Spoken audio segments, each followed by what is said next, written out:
songs. Spoofs, goofs, and novelty songs. Spoofs, goofs, and novelty songs.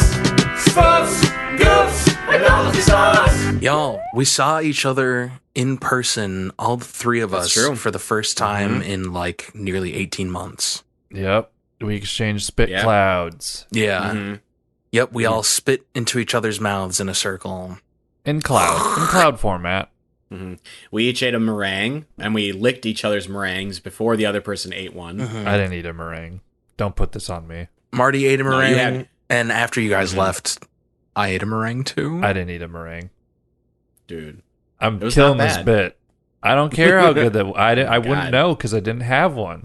No, and I don't think I like it. I said this for you guys, but I'll say it for the audience. Meringue's one of the most overrated desserts. It's all in showmanship. Yes. And nothing in substance. Pleasing. The taste and texture. Teasing. No, thank you. Yeah, queasing. Yeah. I think it's properly rated because I don't think people are like rounding, I don't think people are going to bakeries and like lining up. Oh my God, there's a new meringue flavor. We have to get it. Everyone on Earth has had that initial disappointment of the meringue. Everyone on Earth has had their first meringue where they see it and it looks so fluffy and so puffy and so chewy and gooey. And you bite into it and it is styrofoam. It is sugary styrofoam. Here's my impression of that moment. You bite into it and you go, oh, it's good. I like it. Can I tell you something?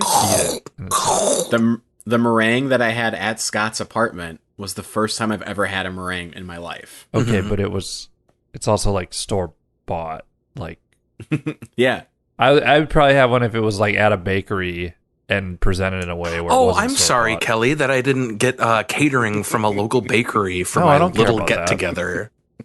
It's not about that, Scott. I don't want a meringue. I've had it before. And I'm sorry, my meringues weren't up to the king of meringues fucking standards. Okay, here's the thing. If someone makes a food that I don't like, they make it homemade or they buy like bakery bought and I don't like it, I would try it. If it's got love in it, I'm going to eat it. But they're packaged. It was packaged. What do you want me to say? How do you know I'm not going to eat a food I don't like that has been mass produced. Those meringues are sitting in a bowl. You don't know shit. I baked those. I saw the package in your cupboard. Those are different meringues. They look the exact same. So well done on baking, which you would have told me because I would have had one. Yeah, if I considered doing a side-by-side test, but I'm like, people know meringues. They're going to know these were made with love. Welcome to the Great British Bake Off. The Great British Bake Off. I'm your bloody host. I'm the goth one, ain't I? Look at me long hair. Paul Hollywood. Wait, I'm describing that famous goth, Paul Hollywood. Yeah, yeah, he's my favorite goth. I'm talking about the Mighty Boosh guy. Come on. Yeah, he says bloody all the time. Noel Fielding. Anyways, that's not the podcast. No. Would you like to try my trifle? Welcome to Spoof, Scoofs, and Novelty Songs. A podcast about upside down cake, innit? Oh! This week we're reviewing The Mask. Wait, hold on 1 second. Oh, does Kelly have a...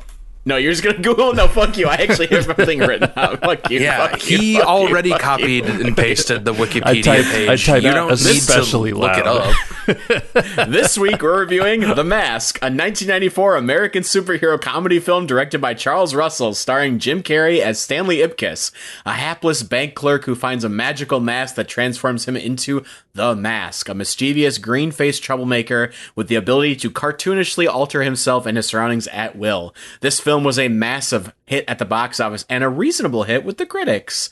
The Mask is based on a comic book series of the same name, which was originally published in the early to mid-90s as a limited series comic. Dark Horse Comics would release a short limited run of the comic every few years until about 1998. The original comic series was known for its dark comedy tone, for in the comics, the wearer of the mask would become insane and violent. New Line Cinema originally optioned the comics to become a horror movie franchise meant to replace their fading A Nightmare on Elm Street franchise, though they struggled to create a script that could handle the comical violence while still making it scary. They pivoted toward more of a comedy script. Both Martin Short and Rick Moranis were considered for the role, though they eventually landed on Jim Carrey. Carrey at the time was a rising star in Hollywood, having done many bit parts and appearances in other movies, as well as the sketch show In Living Color. But The Mask's release in 1994 came at a time when Carrey was about to become the biggest star in comedy cinema. For 1994, also saw the release of Ace Ventura: Pet Detective, as well as Dumb and Dumber, two other massive hits. 94 was big year. We'll say for him. it, Carrey's year. Mm-hmm. Yeah. Many consider Carrey's 1994 to be one of the biggest single years for an actor in movie history. The other two, Pet Detective and Dumb and Dumber, are considered iconic 90s comedies to this day. But is The Mask? Gentlemen, No. what did you think of, of The Mask?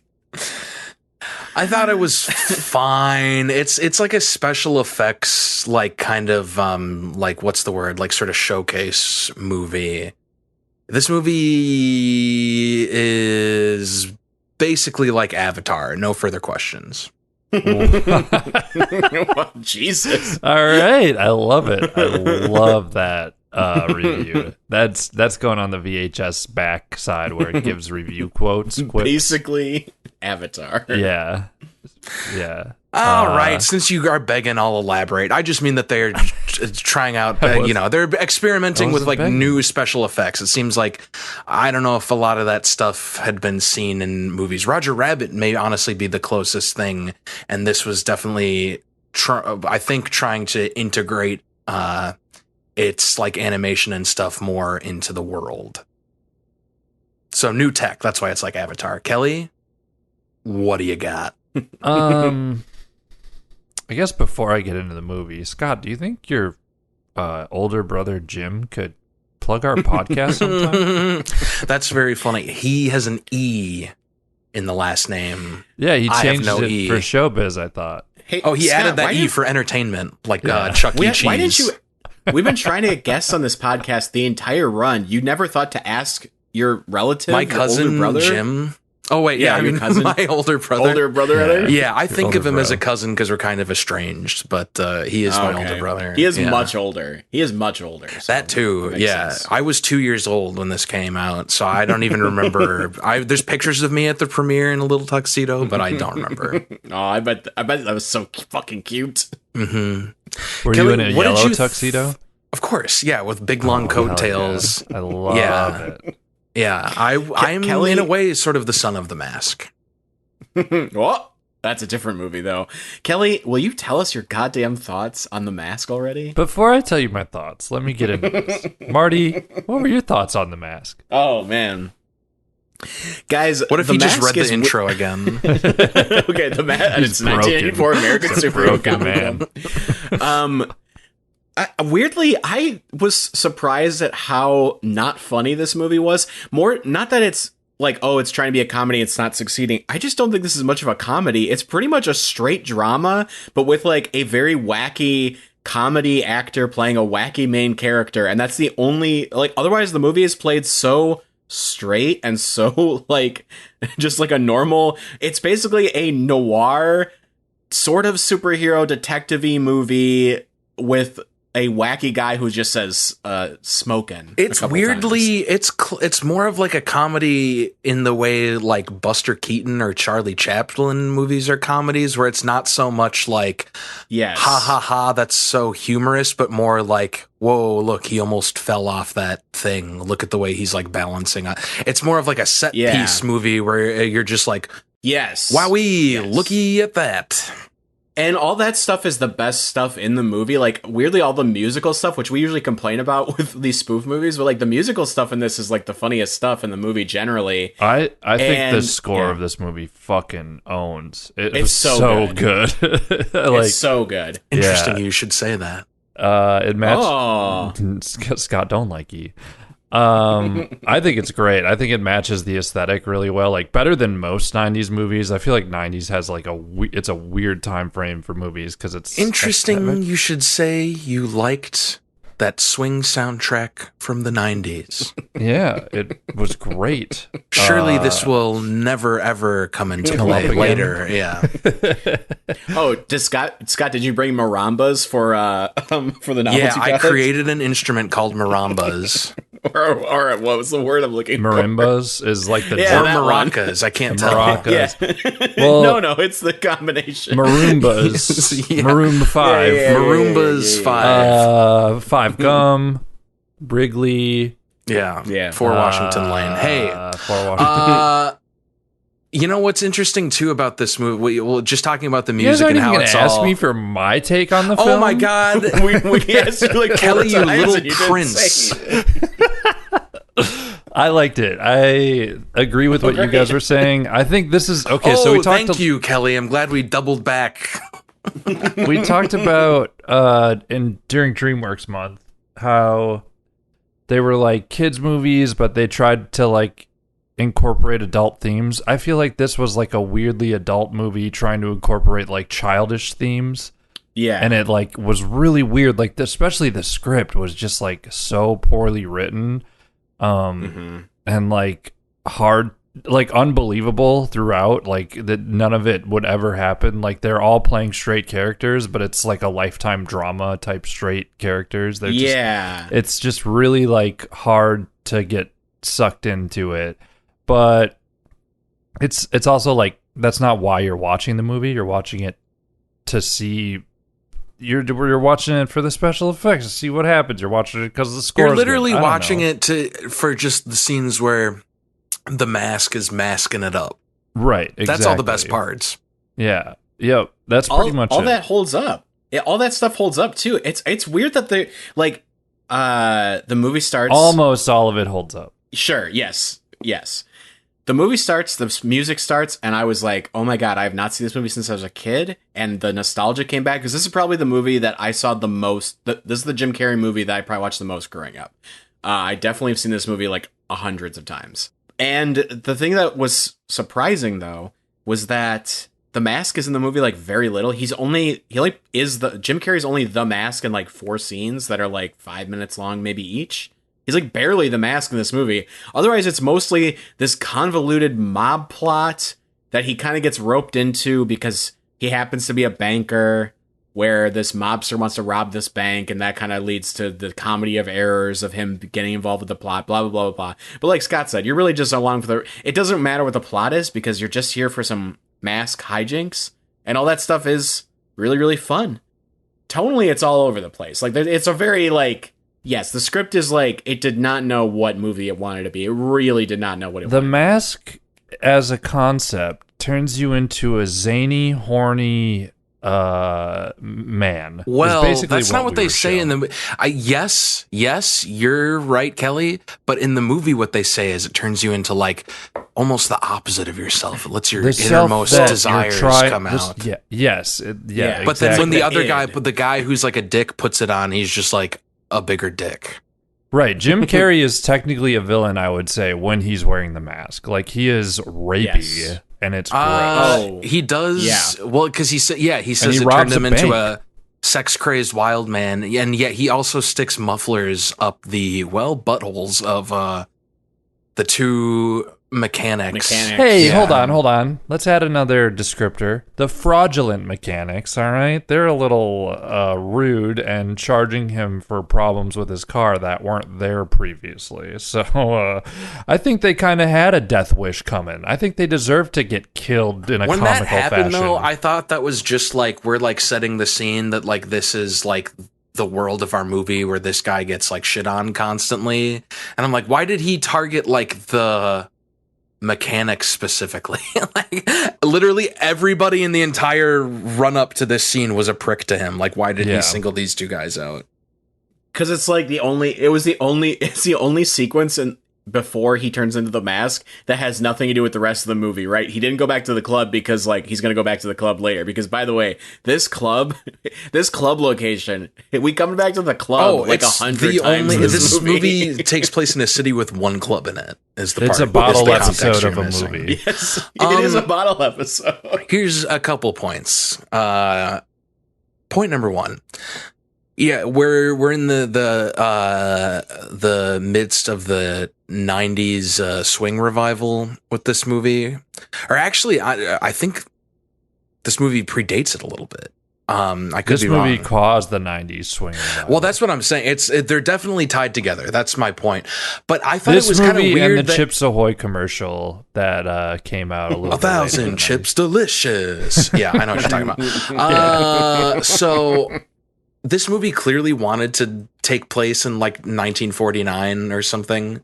Yes, Yeah. yes. Just do that. It doesn't Yeah, have just to be do that. that. Why? Right, It's like literally right. like I couldn't tell until I saw there was like a fucking like Windows 95 fucking computer in the background for one scene that just like straight up did not need to be there. Just make all the cars look a little older. Like fucking cut out like the two worst mask joke special effects, and you'd probably have the budget to fucking make it a period piece too, and I think they should have done that.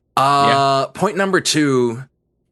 Well, here I go. This is kind of a fucking like reactionary movie a little bit. If you look at the plot, there's a lot of like if we want to be generous to it, we can look at it as a commentary on toxic masculinity, but like the amount of times the term It's not nice what they're guy going for. the amount of times the term nice guy gets thrown around, like, and it's not like implied, but like our main character is like, for all intensive purposes, like an incel, and he like has to put the mask on to be this persona that can, that will, that women, particularly Cameron Diaz, finds like irresistible. I don't know. I don't know what the point of it is. I guess when he like, he's like, I don't need the mask. I can be horny by myself. Like, Yeah, that's like the moral of the story, truly. why does she like him? Why the female lead has like no motivation whatsoever, understand especially to love the main character. A one-dimensional female lead. She is so underwritten. Her entire relationship with Peter Green, the main bad guy, also has there's no reason for them to be together. The whole like hook of the climax where she's like, I need one more kiss from you, and he's like, oh, one more kiss. That's not like a thing that's established in any way. Their relationship is meaningless the whole time. Yep. Her whole character is so underwritten. This movie it's, is, it's not wildly often. underwritten. It's not often in a movie like the resolution to the climax comes from like the villain just being like stupid. Dumb? Like, it usually should be like something the main character is doing rather than just him witnessing hey, should I put this gun in my mouth? Like, it's just like, oh, and then the main character accidentally kills himself, like, for all intents and purposes. I would say I do think the movie, it's playing into the nice guy trope, and it's definitely like, because like the idea that the club thing is like, I think it's funny they keep going back to it, but the club does represent like the idea of cool at the time. And like he works at a bank that kind of represents like the working class man. I don't know. There is like something to that. I just don't think they're trying to comment on it anyway. I think they're just using it as window dressing for down on his luck loser who overcomes like the elites in some way, right? Like I think that's literally all they're trying to do. And that's fine for this movie because this movie doesn't need to be more, it doesn't need to have more to say than that, is what I would argue. It just like it's just window dressing to get to fun, wacky things. And because the mask represents like, your ego coming out in that way. I don't know. I think you're onto something, but id. Sorry, not ego. I think the score carries the movie for me. That's like really all I remember looking back at it. And then when I actually try to remember what happened in the movie, I'm like, oh yeah, that was sexist. That was in bad taste. That wasn't that funny. Like some of the more comic-y bits that they had, like him trying to sneak out of the hallway and trying to be quiet, and then dropping an alarm clock out of his suit jacket pocket is like silly and funny. That But was kind of silly. yeah, like some of them are fine, and those are the more memorable things. And then as soon as you like, look at it under a microscopic lens, it's like, oh no, this movie sucks. Like it's just like kind of I think it's like fine. symptom of All the the times. mask scenes like really save all the other scenes. Yes, Like, because it's a very cliched movie. Like all the plot beats of this are like so tired. Like it's like this story has been told like for 60 years. Like I don't know. It's not. This is just not new yet. I feel like it's just like a symptom of it's hard not to look at it under like this hasn't aged well type lens, but it's also like this isn't worth bringing up and talking about how bad and like toxic it is. Like, I don't know. It's just like one of those things where it's like, yeah, they made it in the fucking 90s. And in Ace Ventura, there's that scene where like he I think like kisses like a trans person without realizing it, and then when he finds out, he like literally like throws up or whatever. And that's like obviously like that's like a huge like glaring, we'll say macro aggression. But this movie is more full of like, there's like nothing that stands out as like, you know, you really tug your collar when you think about it. But like, there's just a lot of like little things that are just like, I don't know about this. But again, all the best shit about it, which again, I'll say for the 19th time, the mask scenes with the mask in them have nothing to do with those parts. So it should just be that. Now, did he grow his teeth for this movie? No, he dyed his face green though. Oh my god. Yeah, and he grew a butt on the back of his head. Every time he's in a movie as normal Jim Carrey, he white faces himself. Yeah. Wow. I did want to touch on this. We didn't watch this movie because it's a spoof movie, obviously, but there is like elements of parody. But I would say it's akin to the genie in Aladdin's parody, where he's just like, I am now going to do this scene from this movie. Jim Carrey crams in his Clint Eastwood impression at some point, which I swear to God he does in like every fucking movie. It's just a bunch of references and. Yeah, there's a little bit of like Cyrano de Bergerac at one point in the scene where he's in the park with Cameron Diaz. They're kind of clearly trying to do something like that there, but they're not like going all the way with it. So there's no parody there. It's just like an illusion of some kind. And then like there's a Jekyll and Hyde thing going on the whole movie too. But like, again, there's no attempt at making a parody in this movie. Like it's just kind of a Jekyll and Hyde story on its own. I don't know. Yeah. It's also...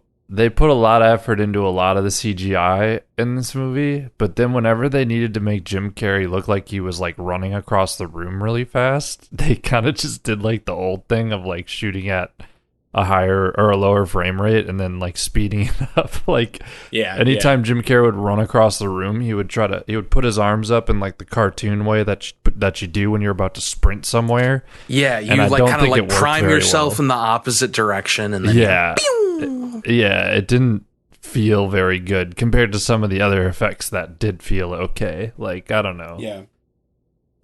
I agree. Him doing Tex Avery stuff. That stuff looks good. I don't know. Yeah. Tex Avery and Sneerblin de Bergerac. Two references I know. Tex Avery, Scott, it's just an old cartoon. It was like... public access Looney Tunes, Bugs Bunny. And Citron de Bergeron is a French guy, I assume. That's a drink. I don't know what that is. I'm pretty sure it's a drink, though.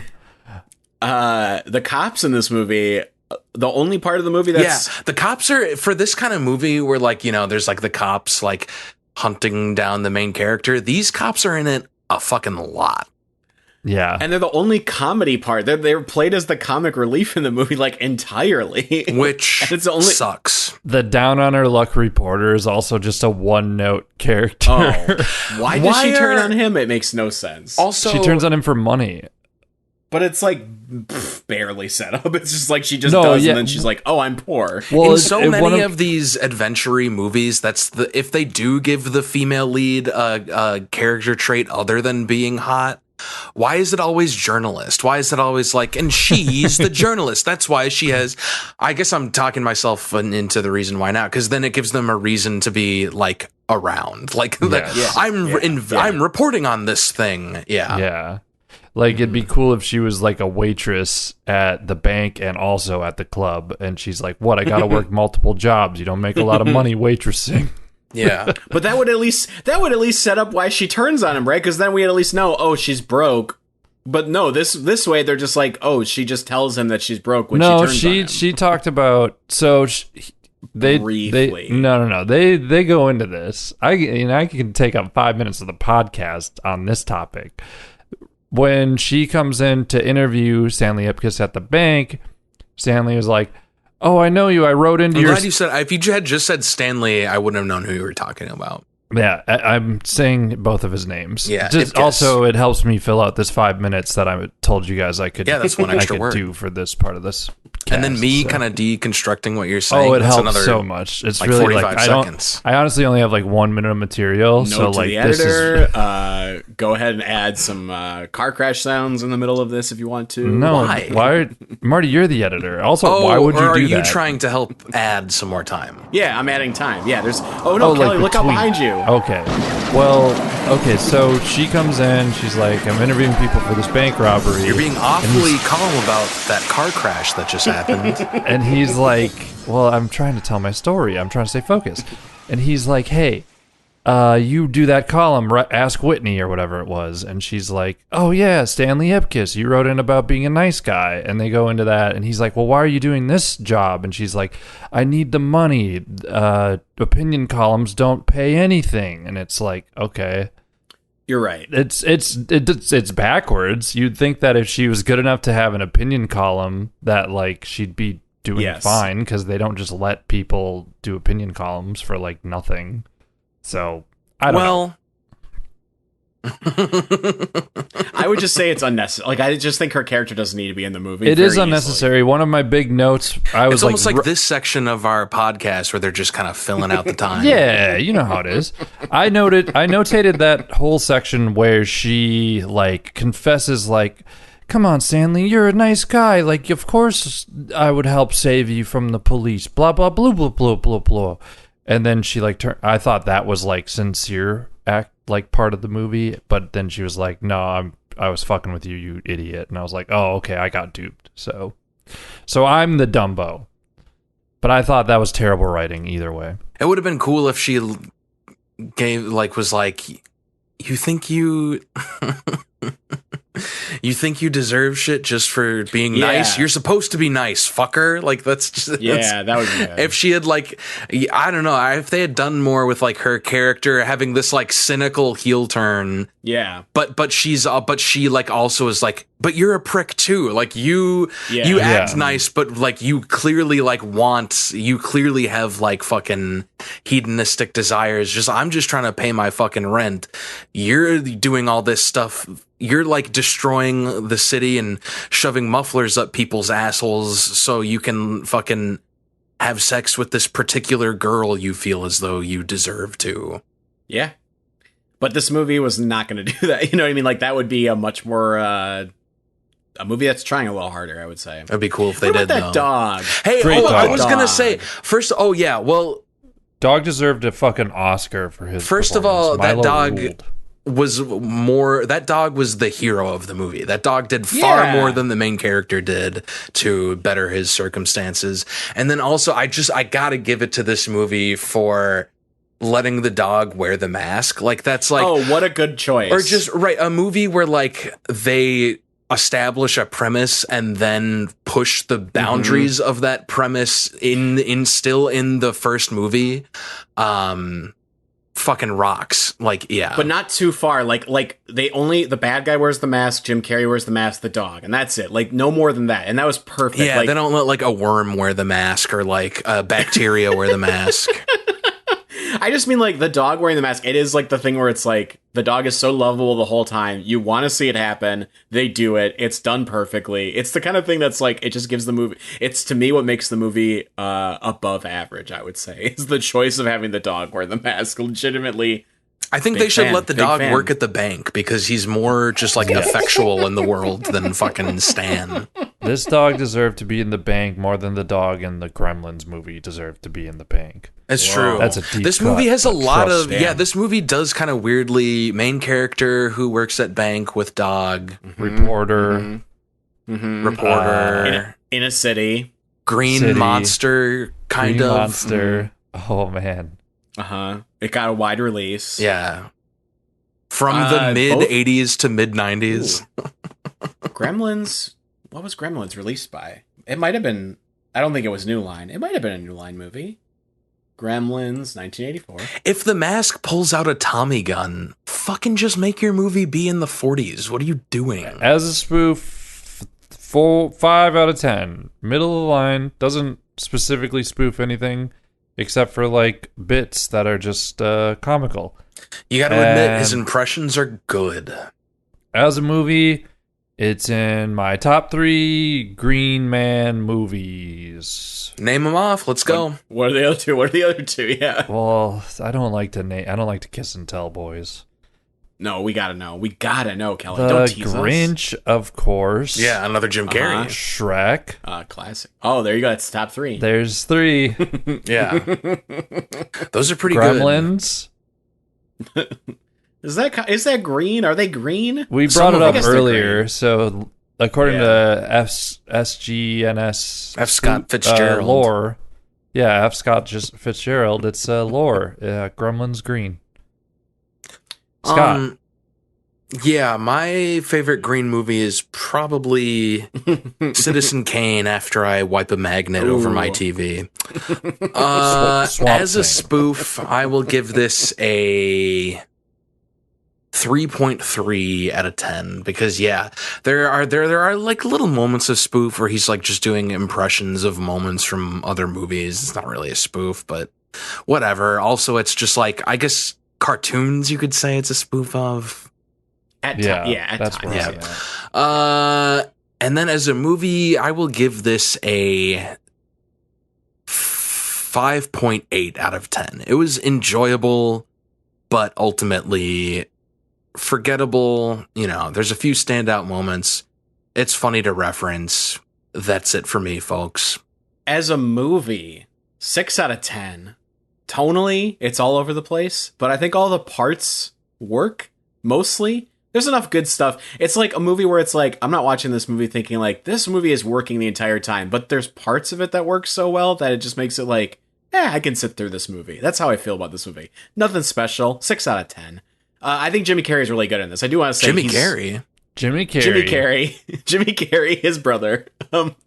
No, I think Jim Carrey, it's like obvious why he became a star, right? Like around this time, he was just like crushing it. And this movie, he's so fucking charismatic. Like anybody else, you put literally like any of the guys that they suggested for the part that they were like casting for this role, I don't think any of them would have made this movie work. He's the only person who can make this a successful work of art, I would argue. As a spoof, 4 out of 10, same reason everybody else says, because it's not really spoofing anything. There's moments of parody throughout, but it's not really anything. I wanted to give this movie a special rating, though. A special smokin' out of smokin'. Okay. As a smokin'. Okay. Hey, guys. We just watched this movie from 1994. Yeah. Oh, I'd like to fast forward you, but 4 years to the year 1998. Whoa. Where a little song came out by these guys, and their name, it's a band. It's like a swing band, like, I don't know, like 8 pieces or something like that. And their name is, I'm going to say it, gross. It's too lewd, too crude, too nasty, and too damn much, frankly. It's the Cherry Poppin Daddies, and we're talking about their song, Zoot Suit Riot. So before I get into it, Riot. Let's just have a little taste of what these fucking Bugle Boys have done. Cat came to play, now you can't run fast enough. You best stay away when the pushers come to shove. Zoot Suit Riot, throw back a bottle of beer. Zoot Suit Riot. So this song was written and performed by the California-based ska swing band, the Cherry Poppin Daddies. They were doing swing stuff before the height of the late 90s swing revival, but to capitalize on the movement, they released a best of album with all their swing songs, plus 4 original songs that they wrote for the album, and Zoot Suit Riot was among these newly written songs. So, get this. Much like Louie Louie by the Kingsmen, the famous story about that song is that it was recorded in one take. So was this one. The practice take ended up being the only take. Yeah, they didn't even realize it was being recorded. But so at the end of it, supposedly in the background, you can hear he's like, "Okay, I think I'm ready to sing it," or something like that. Yeah, no, that was the first take, and that's what ended up being in the thing. So, guys, this peaked. on the Billboard charts. Oh, Where do you think it peaked? I think number one in my heart. Okay, what about the Billboard charts? Number one. Okay. my theory is it's a song, but it came out like after 1960, so probably like number 4. Yeah, but also this has a lot of history to it that I hope Scott gets into. Yeah, I will. Thanks for fucking spoiling it. I barely said anything. This was number 41 on the Billboard charts. Didn't get Well, up that I high, was but close it's like because kind of I had the number 1 in it, and Marty had the I had number number 4. 4. So yeah, Yeah, we we tied. crushed. But here's the thing. Think of the cultural impact this song had. There's probably number 1 songs that we're never going to think about again. But like this one is, you know, it lives in our head and it doesn't pay rent to our head when it lives there. So did you guys know the Zoot Suit riots were a real thing? I did. Kelly, did you know that? I did that. I knew that. Oh, is that what you were talking about earlier? Yeah, from Trying to before. ruin my pace? No, I'm just helping you fill this tight 15. Thank you. Don't worry, our job is to ruin each other's pace on this podcast. Fair enough. My salsa. The Zoot Suit riots were a real thing, and they occurred in Los Angeles in June of 1943. So what happened was American servicemen and other white men along with them would attack and strip Latino men seen wearing zoot suits. You see, zoot suits took a lot of fabric to make, and so the servicemen considered them unpatriotic, for you see, this was during World War II. And so zoot suits, if you have it, I would highly recommend a Google image search, but they're just like, I don't know, like the cut of them just makes them really baggy. Like they're just like really like baggy, big suits. And so, yeah, in LA, you know, there was, of course, a large, Latinx population, and, zoot suits were like popular among them. And so these soldiers, these racist fucking soldiers would go out, and we'll see what prompted it. So on June 3rd, 1943, a group of 11 sailors walked into a club to start a fight, and well, they got their asses kicked.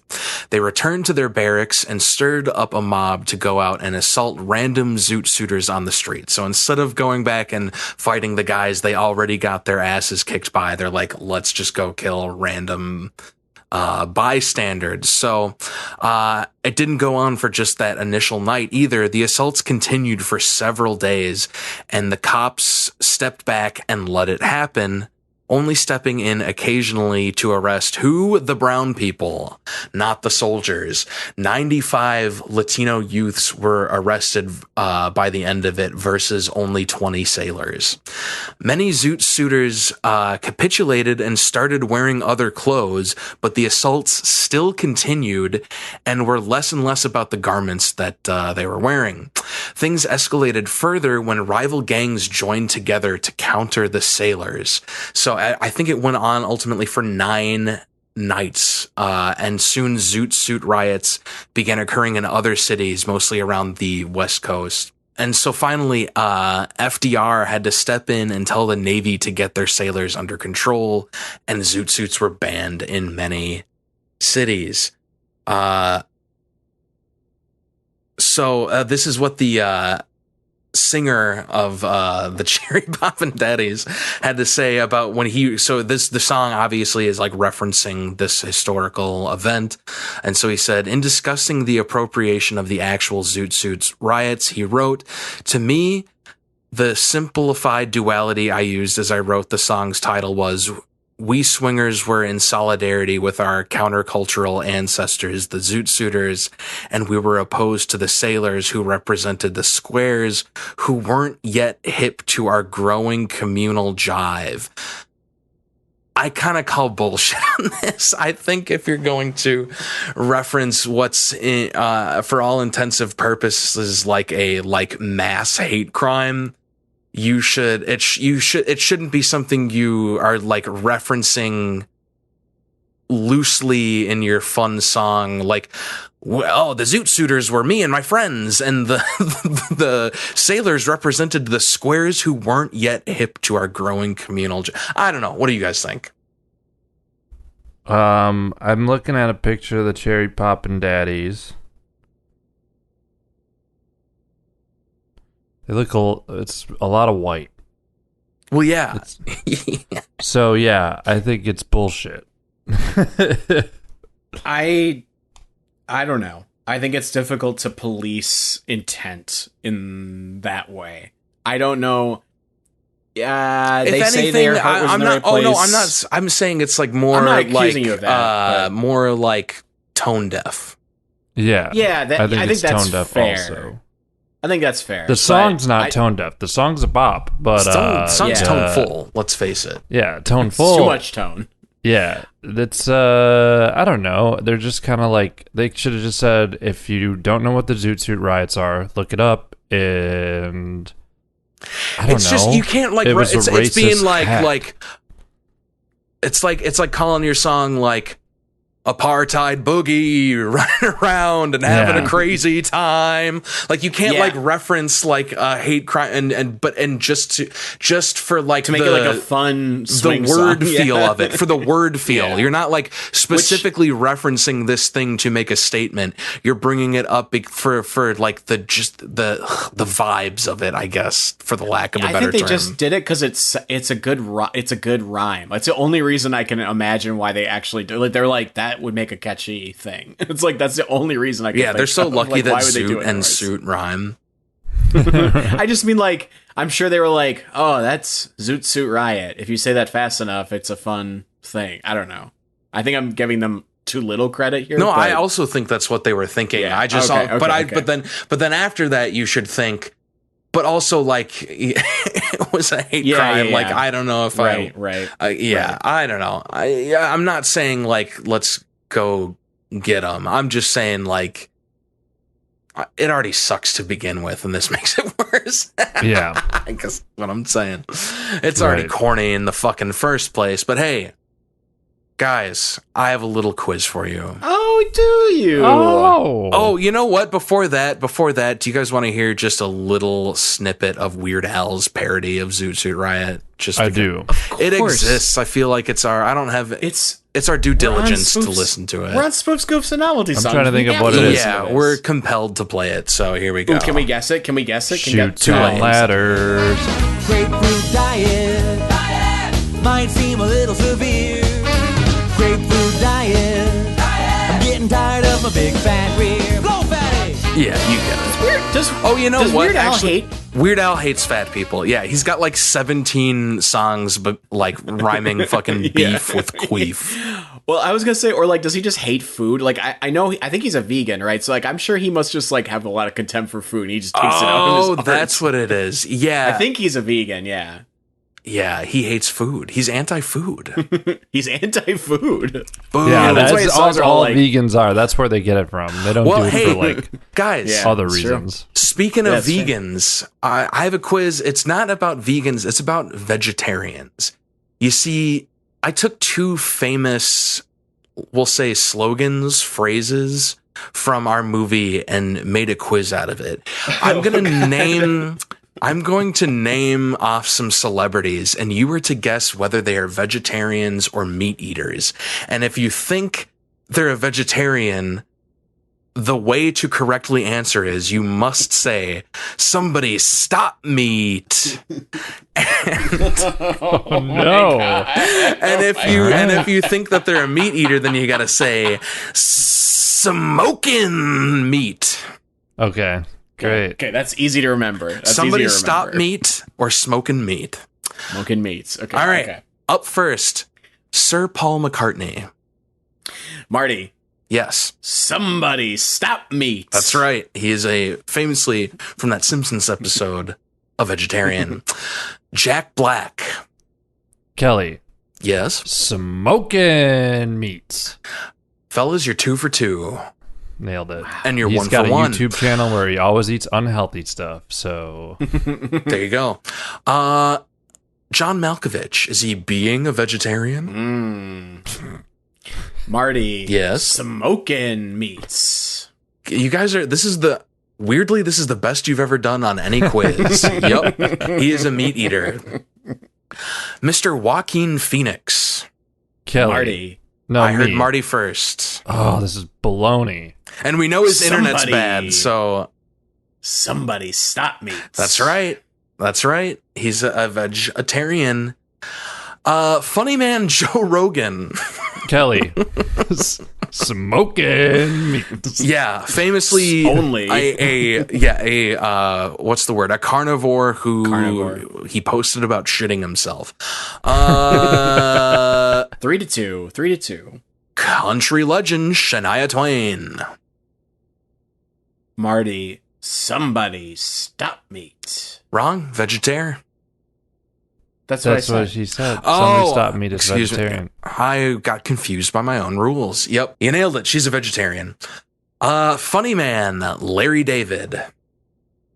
Kelly. Yes. Smoking meat. That's right. He eats the meat. Pamela. We have not gotten one wrong. I don't think you've gotten one wrong yet. Pamela Anderson. Kelly. Yep. Somebody stop meat. That's right. She wants to stop the meat. She's a vegetarian. Wow. believe it's 5-4. 5 to No, 4. it's 4 to It's 4. just a matter of it's not if you're going to get it right. It's just who answers first. Actor Woody Harrelson. Marty, Yep, somebody stop me. that's right.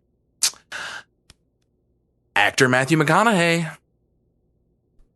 Kelly. Marty, I heard Kelly first. Smoking meats. That's oh my god.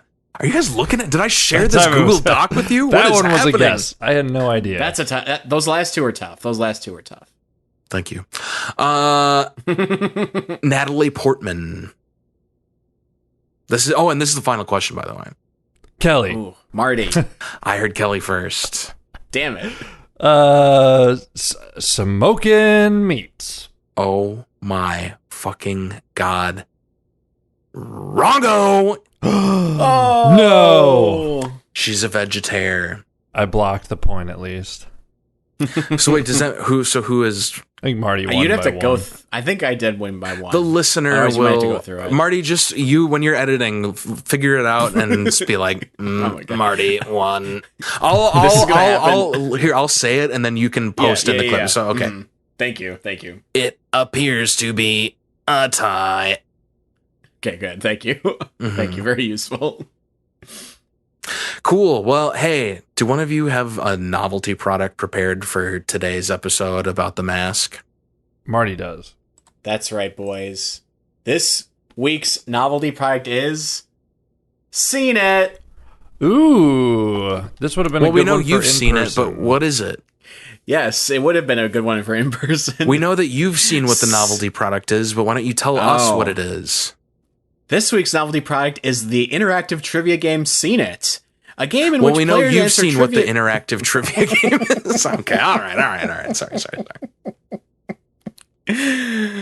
A game in which players answer trivia questions about films or pop culture. The games were developed to be played with questions from trivia cards as well as from clips being played on a television via a provided DVD. Creator Dave Long made the original Seen It in 1992 and used VHS tapes for the original version of the gameplay. Obviously, Seen It is a very popular party and board game franchise and has led to many spin-off editions as well as, for lack of a better term, rip-off games. I was racking my brain trying to come up with a novelty product, but I decided not to overthink it and just do a classic little board game, Seen It. So we're going to do some trivia questions, gentlemen, from the packs of cards in this very board game. Wow.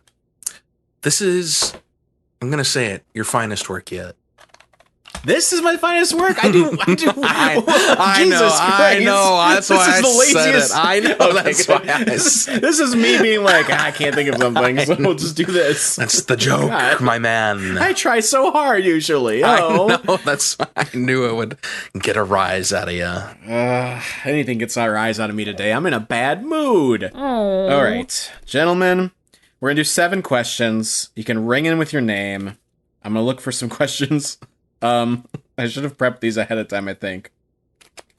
Okay, here's a fun one. Here's a fun one. Here's a fun one, guys. From the television category in Seen It, who was the only cast member to win 4 Emmys in an acting category for the TV show Cheers?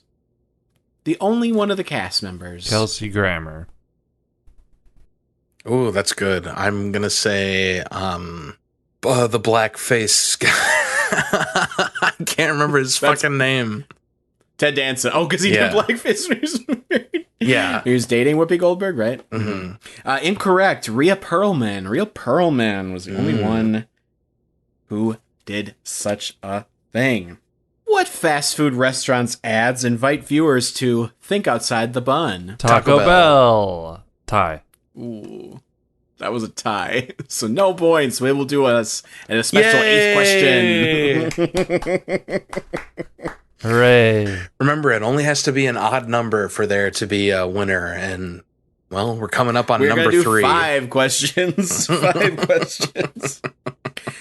Which character immortalized the line, "To the moon, Alice"? Archie Bunky. Incorrect. Kelly, care to guess? I don't know. I don't care to guess. Ralph Cramden on The Honeymooners. Ralph Cramden.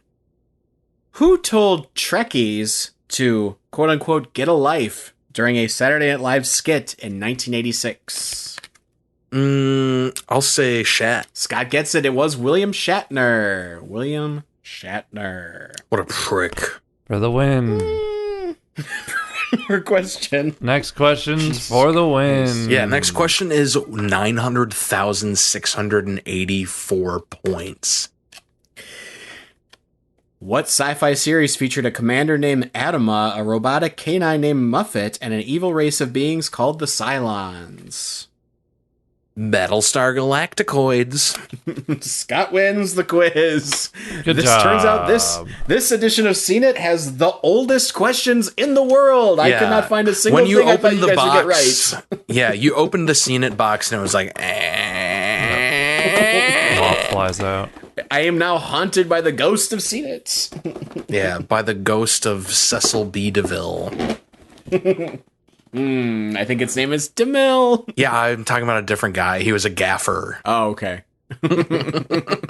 Speaking of DeVille's, you guys going to see Cruella this weekend? Who's excited? No, I keep getting pressured into seeing it and I don't want to go. I saw the like the origin, the reason she hates Dalmatians, the clip for that. Yes. It's very Yes. awful. It's so we can dumb. spoil it. The Dalmatians push her mom off a balcony. They get trained to do so by the bad guy in the movie. The bad So guy trains dumb. the dolphins. Why? to kill I just don't care about fucking like origin story, especially like Why are you when- trying to justify why someone wants to kill dogs? That's it's just, way more like, fun so- if she's just evil. Like that's all Yeah, she has to it's be. She fine. just wants a cool coat. That's enough motivation for a villain in a kids movie. It doesn't need to be more than that. Yeah.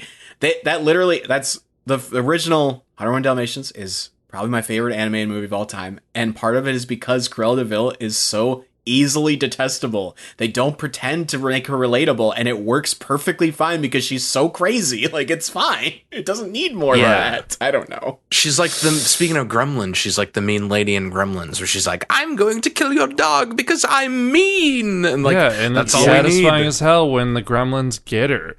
Yeah. Yeah. Anyways, thanks for listening.